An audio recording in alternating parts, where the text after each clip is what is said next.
বন্ধুরা, এটা তো আমরা সকলেই জানি যে পৃথিবীতে যেই জন্ম নিক না কেন তাকে একদিন না একদিন তার নশ্বর দেহকে ছেড়ে যেতেই হবে। সমস্ত জগতের সবথেকে বড় সত্যি যদি থেকে থাকে তা হলো আমাদের মৃত্যু।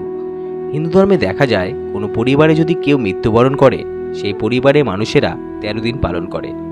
আপনি কি কখনো ভেবে দেখেছেন 13 দিন পর পিণ্ডদান করার পর আত্মা কোথায় যায়, আর তারপরেই বা আত্মার সাথে কি হয়? যদি না জেনে থাকেন তাহলে আজকের ভিডিওটি আপনার জন্য। গরুড় পুরাণ অনুসারে বলা হয় আত্মা 13 দিন পর্যন্ত সেই জায়গাতেই থাকে যেখানে সেই ব্যক্তি মৃত্যুবরণ করেছেন। বন্ধুরা, আপনাদের সকলকে মায়াপ্রহ চ্যানেলে স্বাগত। চলুন শুরু করি আজকের ভিডিও।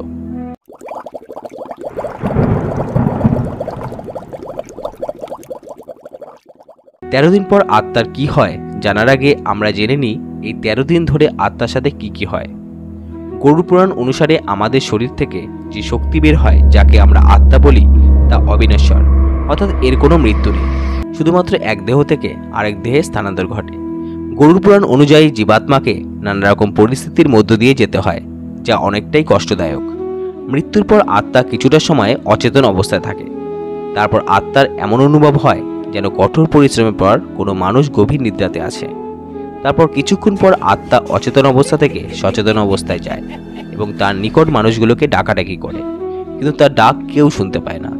এতে আত্মা আরও উত্তেজিত হয়ে পড়ে, আরও কিছু বলার চেষ্টা করে, কিন্তু যেহেতু সে পার্থিব জগৎ থেকে আলাদা তাই তার কথা কেউ শুনতে পায় না। বছরের পর বছর ধরে যে সাংসারিক মায়ায় আবদ্ধ ছিল তাকে এড়িয়ে যেতে পারে না এবং কখনো তার মৃতদেহ বা কখনো তার আপনজনদের সাথে কথা বলতে চায়, কিন্তু ব্যর্থ হয়। আত্মা চেষ্টা করে পুনরায় তার শরীরে প্রবেশ করতে, কিন্তু যমদূত তাকে এই কাজ করতে দেয় না। ধীরে ধীরে আত্মা স্বীকার করে নেয় যে তার মর্তলোক থেকে বিদায়ের সময় চলে এসেছে।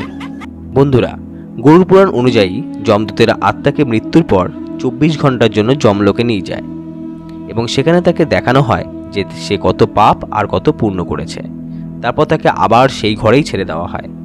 তখন সেই আত্মা 13 দিন ধরে সেই ঘরেই বসবাস করে এবং আপনজনদের দুঃখের ভাগিদার থাকে।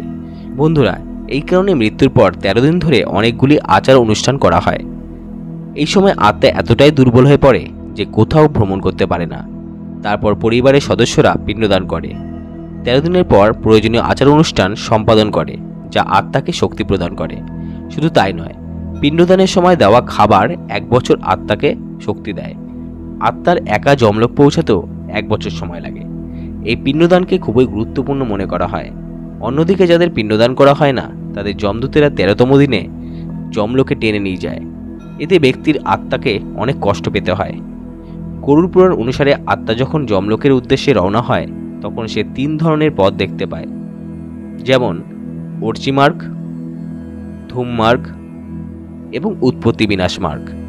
অর্চি মার্গ দেবলোক এবং ব্রহ্মলোকের পথ, ধূম মার্গ পিতৃলোকের পথ এবং উৎপত্তি বিনাশ মার্গ হল নরকের যাত্রাপথ। বন্ধুরা, আজকের এই ভিডিওটিতে আমরা পিণ্ডদানের গুরুত্বকে জানলাম। যদি ভিডিওটি ভালো লাগে তবে অবশ্যই চ্যানেলটিকে সাবস্ক্রাইব করবেন। বন্ধুরা, আবার দেখা হচ্ছে নতুন কোনো ভিডিওতে। ধন্যবাদ।